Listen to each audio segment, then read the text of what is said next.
If you notice this morning, the title that I've chosen is Misconceptions about Grief. Misconceptions are mistaken assumptions. We make or have misconceptions about all kinds of things.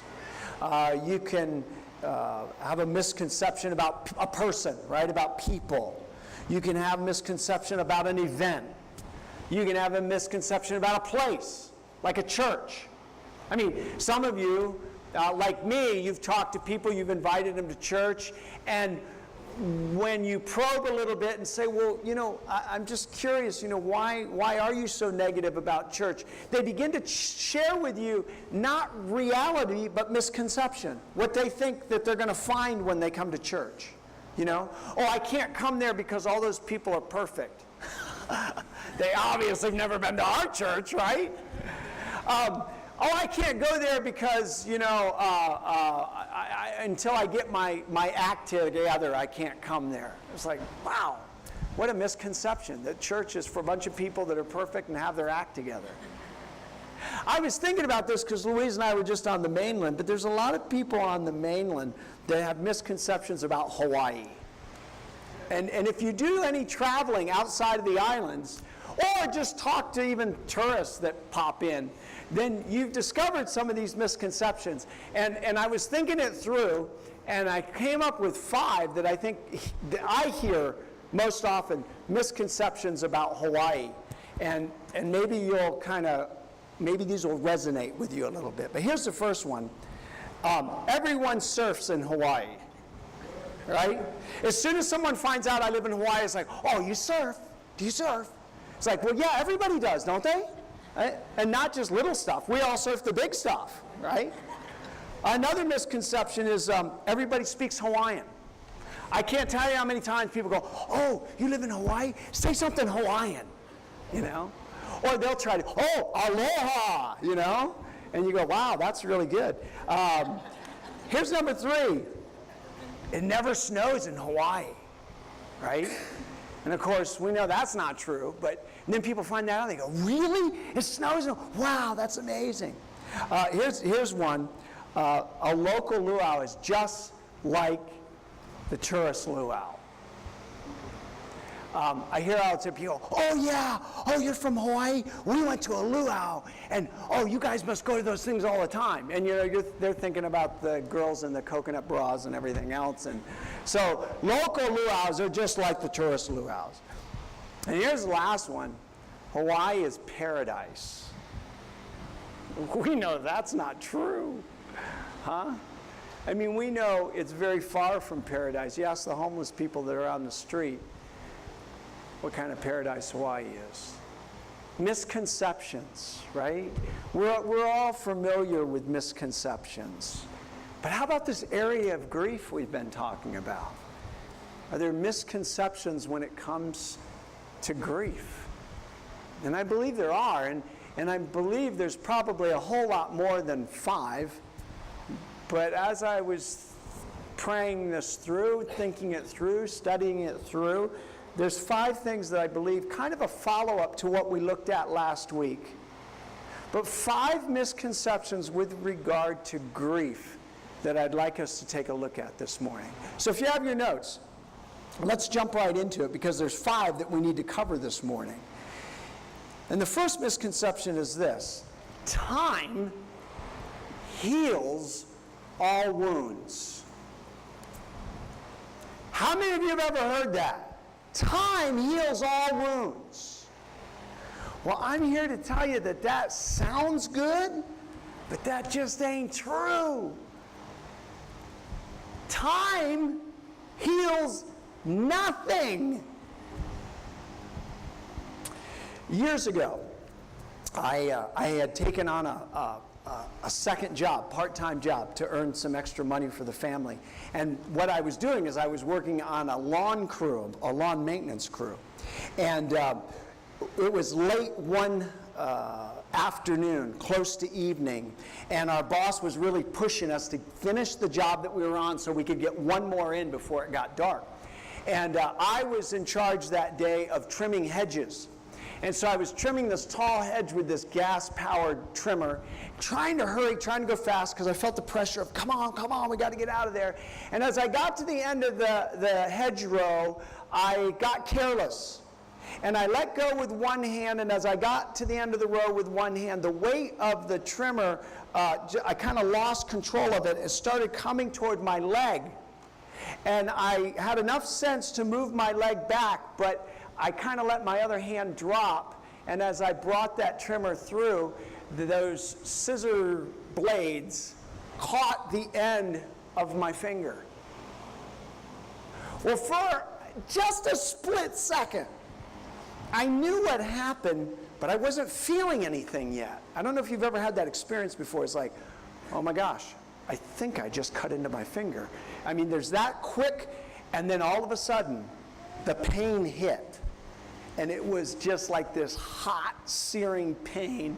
The blood started flowing, and it was like, oh man, this hurts really bad.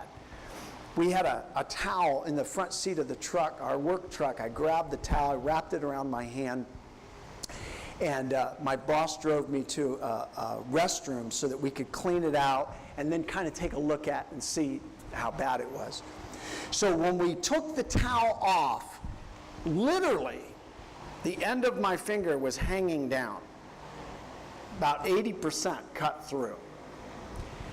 My boss, who was a Vietnam vet and had seen all kinds of stuff, looked at it and he said, "It's not so bad.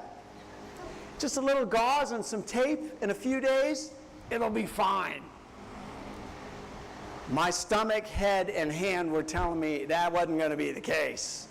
So I made him take me to the hospital, and where they discovered that the top of the bone of my finger was in the part that was hanging down, and they had to do a little surgery to pull the bone out and sew the rest of my finger back together again. Gauze, tape, and time were not going to heal that finger.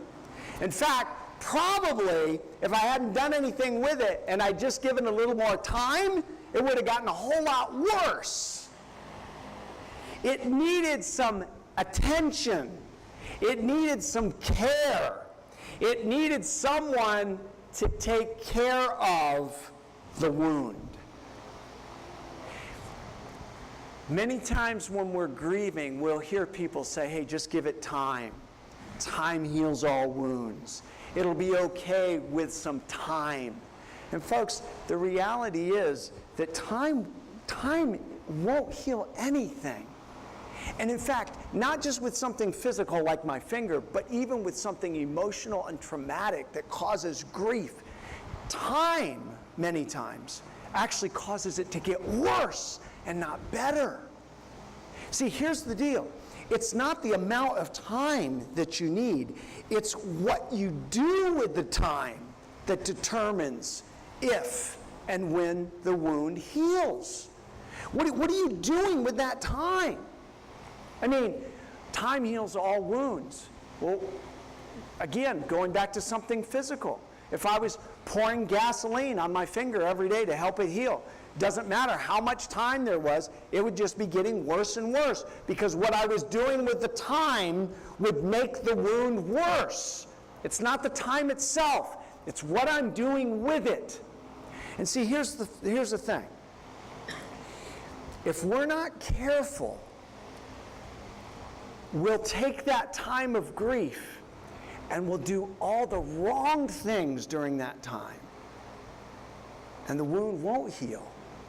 And it will get worse. Listen to what God said to the people of Israel in Jeremiah 2:13. He says, "My people have committed two evils. They've forsaken me," that's number one, "the fountain of living waters, to hew for themselves cisterns, broken cisterns that can hold no water." That's the second thing. So here's what he said. Look, as my people are looking for spiritual fulfillment, they have committed two evils. Number one, they have turned their back on me in their pursuit of spiritual fulfillment. And number two, they have made themselves containers, he calls them cisterns here, that really can't hold any water. they will never bring them what they're looking for, is what he's saying. Not only did they turn their back on me, they've made themselves containers to bring fulfillment that won't bring fulfillment. And see, that's the big problem when we grieve. If we're not careful, the time that we're grieving, we will actually turn from the thing we need most, which is God and His comfort, and we'll begin to create some things that we think will help us get over that grief, that loss. Now remember, last week I shared with you, so many times we think of grief just in terms of when someone dies, and that's very true. But grief is experienced whenever there's a loss. It could be something very special that you lost. I remember years ago, my grandfather died, and we were very close, and he didn't have a whole lot. And just days after he passed, I was with my grandmother, and she took me into a room, and she said, you know, there's not a whole lot here, but whatever you want of your grandfather's, you pick, you can take it. And there wasn't a whole lot there, but there was one thing that reminded me of him. My grandfather was old school, and he would come to church every Sunday, and he'd always have a suit. Never come to church without a suit and a tie on. And it wasn't the nicest suit and tie in the world. It was probably a Sears special, you know, and just a cheap tie that somebody got him for Father's Day, but that's how he dressed every week. And he had, on his tie, he had a tie clasp that would hold his tie to his shirt. And it was gold. It wasn't real gold, but it was gold colored, and it had a big M in the middle for manly. And it just reminded me of my grandfather. And so out of everything that was in that room, there wasn't a lot, but out of the things that were in that room, I saw that tie clasp, and I grabbed it, and I said, Graham, can I have this? And she goes, well, yeah, don't you want anything else? I go, no, I think I'd like to have that. Well, it wasn't long after that, we had a car that needed repair, and I took it to the shop to get it repaired, and I had left some things in the trunk, and one of the things I left in the trunk was a tie with that tie clasp on it. And when I came a day later to pick up my car from the shop, I opened the trunk, and that tie and that clasp were missing. I frantically went to the people at the desk, and I said, look, somebody's taken. I said, you know, sorry if you left it in the car. We're not responsible. Folks, I grieved over that because of what it represented. It was just a piece of metal, you know, just a little clasp, probably didn't cost much at all, but it was what it represented. And so grief isn't always about someone dying, it's about loss. You grieve, some of you, we've grieved together at a time of divorce because you've been separated from a person that you thought you were going to be hooked up with the rest of your life, and you've grieved a very real grief. And so as we talk about these things, I would encourage you to remember we're not just talking about death, although that is a very real part of grief. And what God said to these folks here in Jeremiah's day is, look, you did all the wrong things with the time I gave you. You were looking for spiritual fulfillment. You turned your back on me, the only place to get true spiritual fulfillment. And then you tried to make some things that you thought would bring spiritual fulfillment. And in a time of grief, if you're not careful, that's exactly what you'll do. You'll run to good things. You'll run to friends. You won't purposely turn your back on God, but inadvertently that's what you do. And you run to friends, and you think, man, these friends, I'm just going to surround myself with these friends all the time, and they're going to help me to forget the loss that I'm feeling.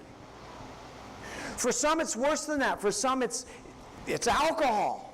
They try to deaden the pain because it really hurts, and I don't want to feel this, and I don't want to go through this, and I don't want to experience this. And so they're not turning to God and saying, God, I'm done with you, but in a very real way they're turning away from God, and they're making this cistern, this image of fulfillment, and it's not working. It doesn't hold water. Can I tell you this too? Sometimes it's the church. People run to the church and say, this is my answer right here, and they'll get themselves all involved, and they'll be everything and be with everybody. And you go, well, that's bad?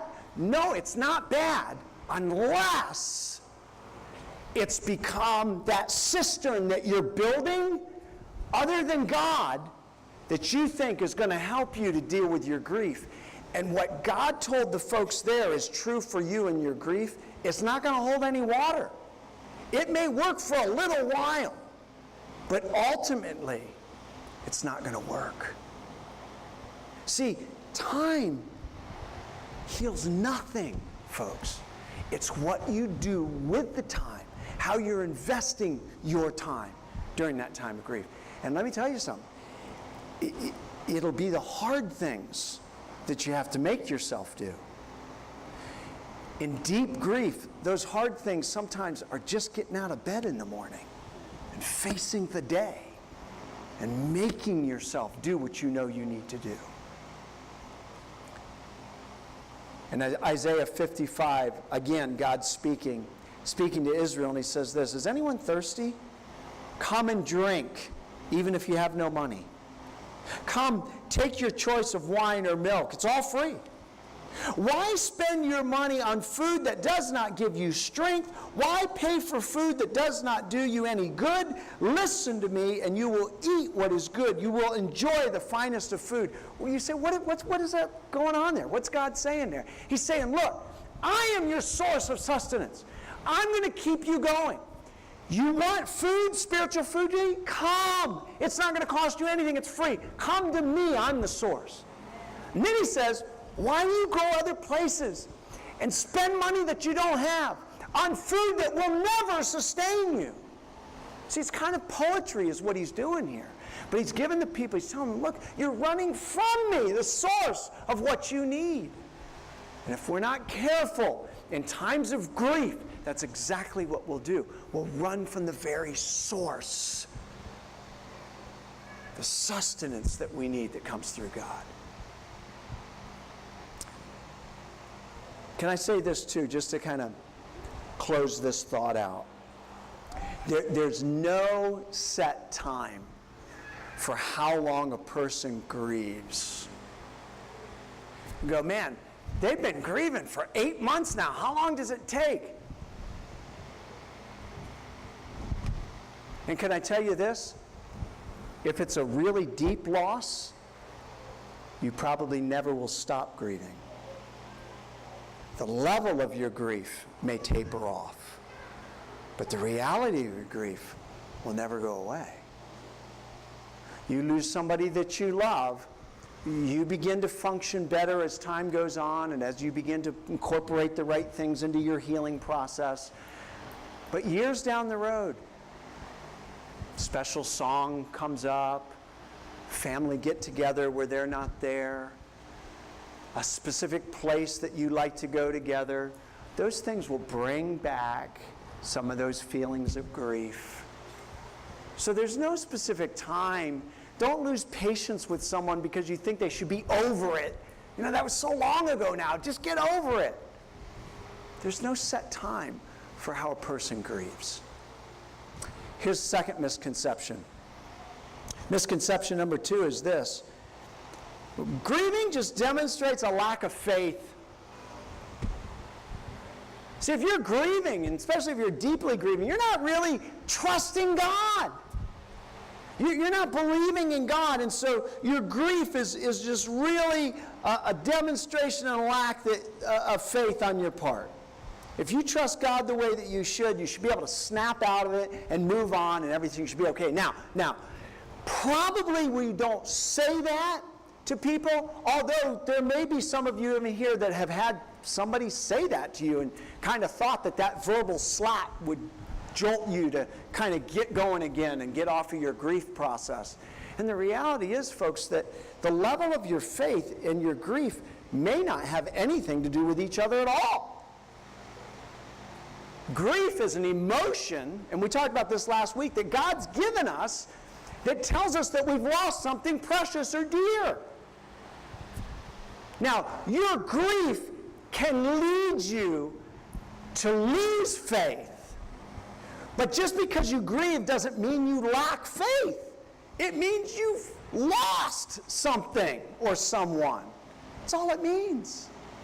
You know, saying that your grief is a sign that you lack faith is kind of like saying that your hunger pains are a sign of a lack of self-control. Somebody goes, man, I'm so hungry. And you look at them and you go, you know why you're hungry? You got no control. You just don't control, man. You just need to control yourself and you won't be hungry anymore. Well, no. Hunger pains are a sign that I'm hungry, that I need food. Now, that could lead to me being out of control, right?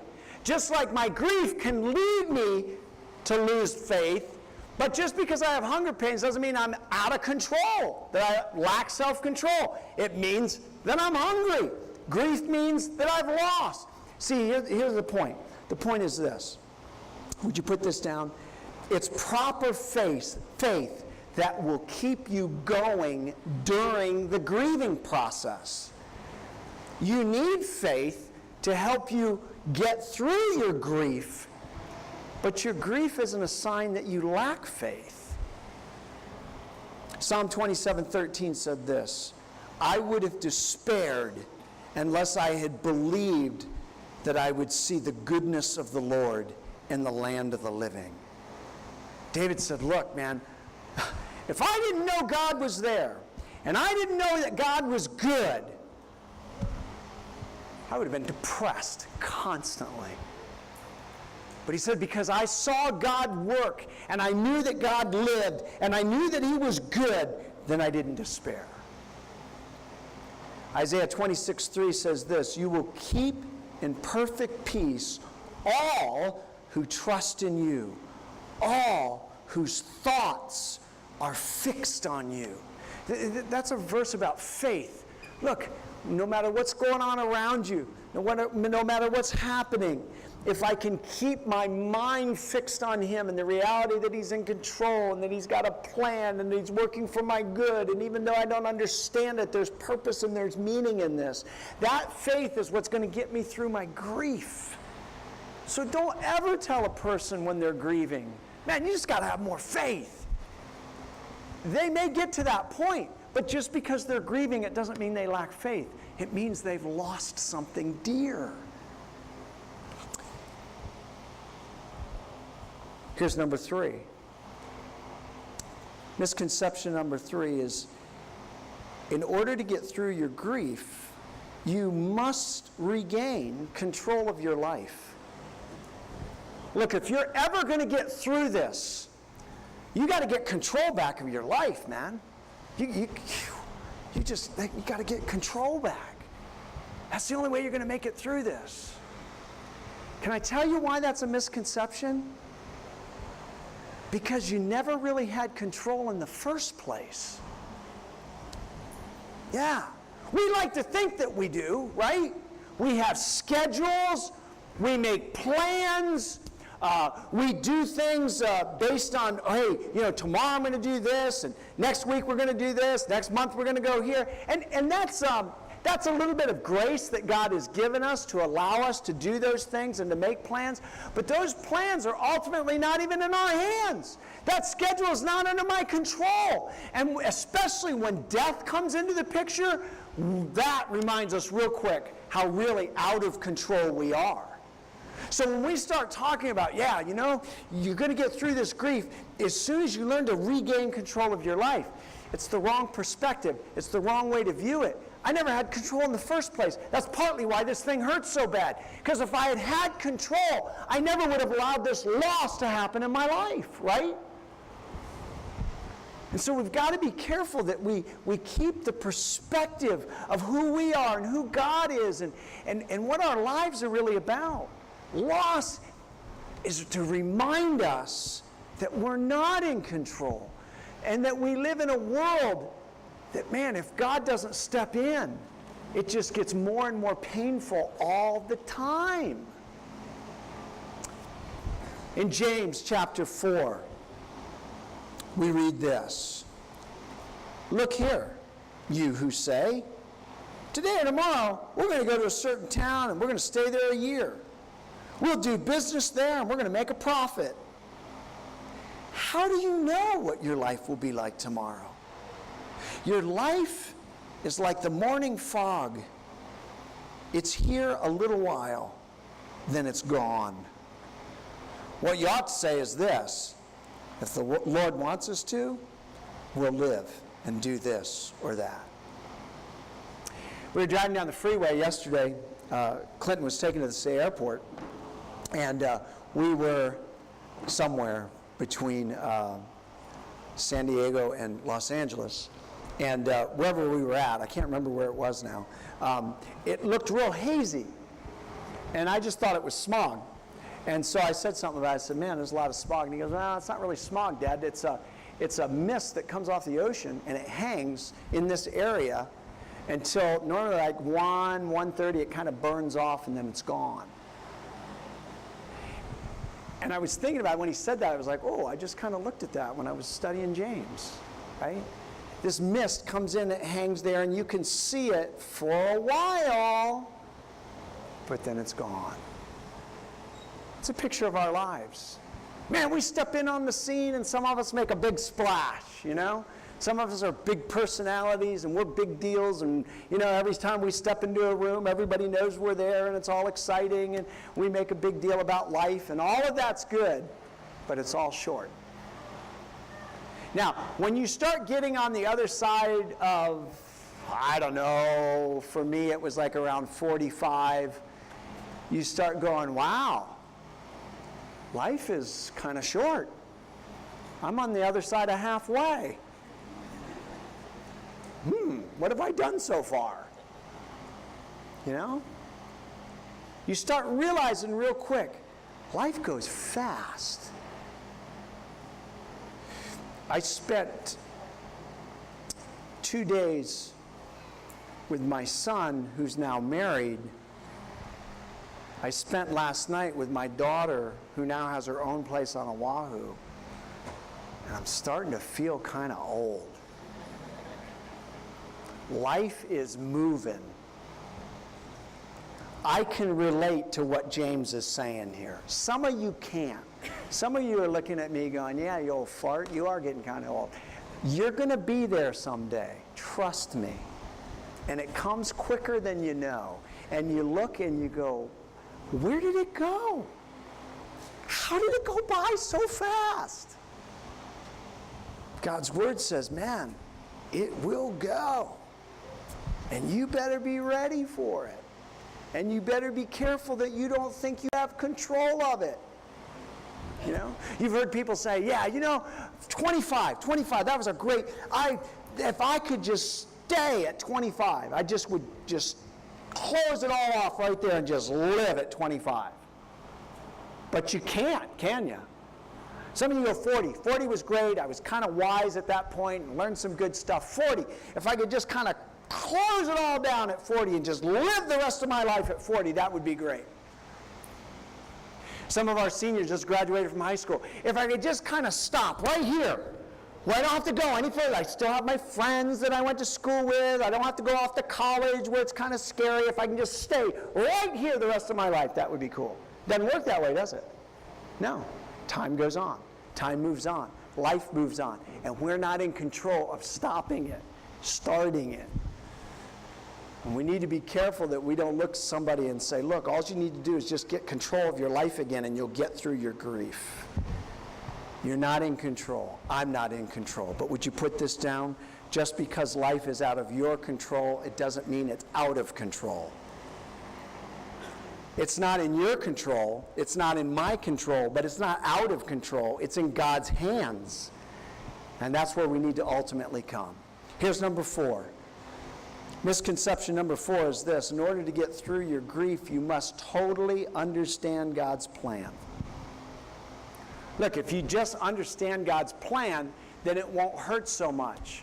And can I tell you this? You will never totally understand God's plan. You will never totally get it. You will have your questions. And especially when the loss is deep. And especially when the loss comes as a surprise. When it wasn't expected. That's when the questions seem to be the hardest and the deepest. God, why? God, how could you allow this to happen? God, if you're good, then...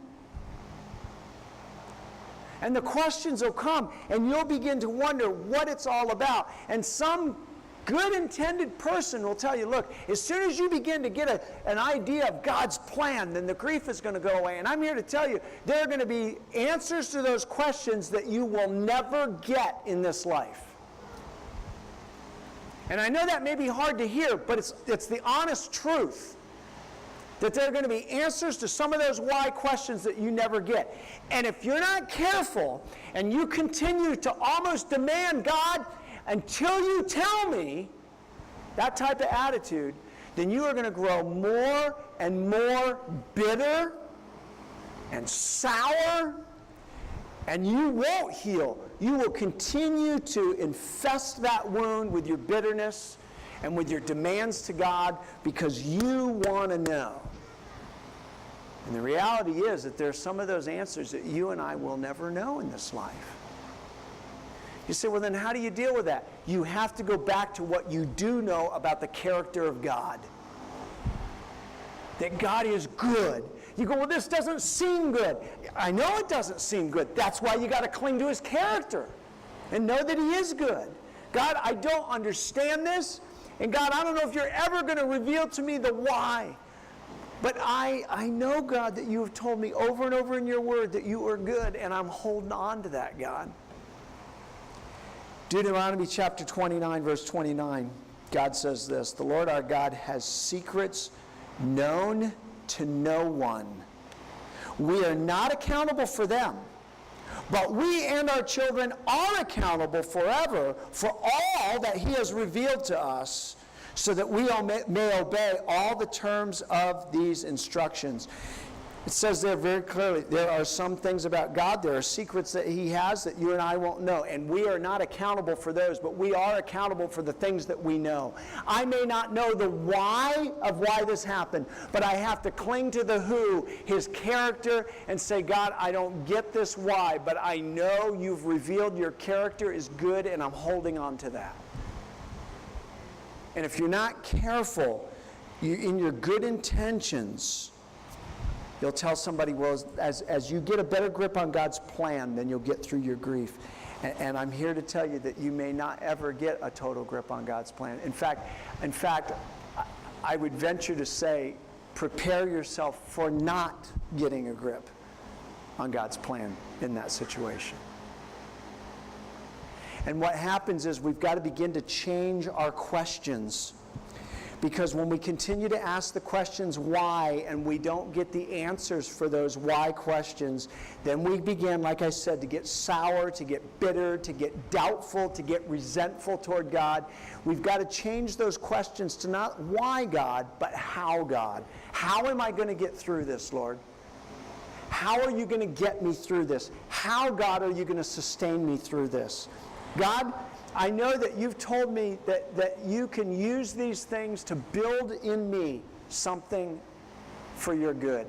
How, God? How is this going to happen? And start looking for the answers to the how questions instead of demanding answers to the why questions.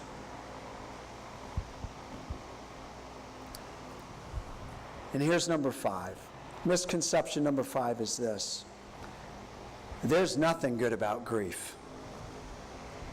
And that brings us back to the title of our series, Good Grief. Is there really anything good about grief? And some people tell you, no, there is nothing good about grief. It's all bad. And here's the problem with that. If you are the sole determiner of what is good, then that statement may be true. If you are the sole determiner of what the definition of good is, then it could very well be that that is true. But praise God, you and I are not the ones that define what good is, right? Because here it is. Good, many times, is what you and I think that God should always do for us. God, if you do this for me, it's good, right? And that's our definition of good. Or, God, let me tell you what's best for me. That's good. Now, think about that for a minute in parenting. Think about if you had that mentality with children as you parented them. I'll tell you what, I'm not going to tell you what good is. I want you to tell Daddy what good is. Well, good, Daddy, is if you buy me all these toys. Okay. Right? Daddy, what's best for me? Oh, no, no, no, no, no. You tell me what's best for you, and then I'll take care of it for you. Well, Dad, I'm only 10, but I'd really like to drive. Well, if you think that's best, let's do it. Now think about that from a parenting standpoint. But we may not say it out loud, but we think in our mind, look, God, if you'll just do what I think is good for me, that's good. If you'll just meet my requirement for best, that's good.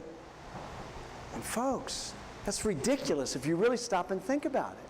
For the creature to tell the Creator what's best for them, what's good for them. And it's God that defines those things. And God is the one who determines what is good. Good doesn't always equate to the elimination of my pain. God, I'll tell you what's good right now is all this pain went away. God, I'll tell you what would be good is if you could bring back the one that I lost. And that doesn't always equate to what's good. James 1, 2 through 4. I think we've got it up here on the screen. James writes this, Dear brothers and sisters, when troubles of any kind come your way, consider it an opportunity for great joy. For you know that when your faith is tested, your endurance has a chance to grow. So let it grow. For when your endurance is fully developed, you will be perfect and complete, needing nothing. That is a heavy verse, folks. Let me tell you what it's not saying. He doesn't say that the loss that you've experienced is going to bring you joy. It's not what he's saying.